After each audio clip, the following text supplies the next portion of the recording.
আমাদের মাইগঙ্গা পঞ্চায়েতের মধ্যে প্রধানের পক্ষে এবং বিপক্ষে অনাস্থার পক্ষে এবং বিপক্ষে যে অনাস্থা সেই ব্যাপারে একটা মিটিং, সেখানে আজকে মিটিংটার মধ্যে স্যারে আমরা কোনো ক্লিয়ারিফিকেশন দিতে পারছি না যে প্রধানের পদটা আজকে যদি রিমুভ হয় তাহলে প্রধান কে থাকবো।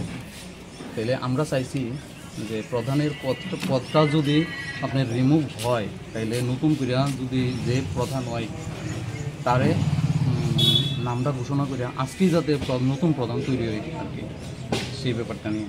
কিন্তু তারা আমরা ক্লিয়ার কোনো কথা কইতে পারতেছে না, তার লিগে আমরা এখান থেকে আয়া করছি, কোনো সই করছি। তো প্রধান এবং উপপ্রধানের তো এই পঞ্চায়েতের মধ্যে আপনারা অনাস্থা করছেন। প্রধান এবং উপপ্রধানের অনাস্থা ছিল, কিন্তু উপপ্রধানের অনাস্থার মধ্যে কোনো কথাই কইছে না আমরা যে বিডিও অফিসে যে আমরা কাগজ জমা দিয়েছিলাম সশরীরে আমরা 7 জন মেম্বার গিয়া, কিন্তু সেই ব্যাপারে উপপ্রধানের কোনো কথাই হয়েছে না, কোনো কাগজই হয়েছে না, কোনো কাগজই আজকে অবধি আমরা দেখাইছে না।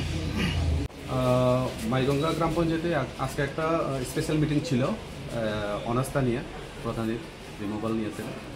তো আমাকে অ্যাজ এ প্রিসাইডিং অফিসার আমাকে অ্যাপয়েন্ট করা হয়েছে ডিস্ট্রিক্ট পঞ্চায়েত অফিস থেকে। তো সেই অর্ডার মোতাবেক আমি এখানে এসে আজকে মিটিং করেছি। তো মিটিং আমাদের শেষ হয়ে গেছে, এখনই জাস্ট শেষ হলো। তো এখন মিটিংয়ে যা যা হয়েছে এটা আমরা ডিস্ট্রিক্ট পঞ্চায়েত অফিসে আমরা ডিস্ট্রিক্টে আমরা পাঠিয়ে দেবো।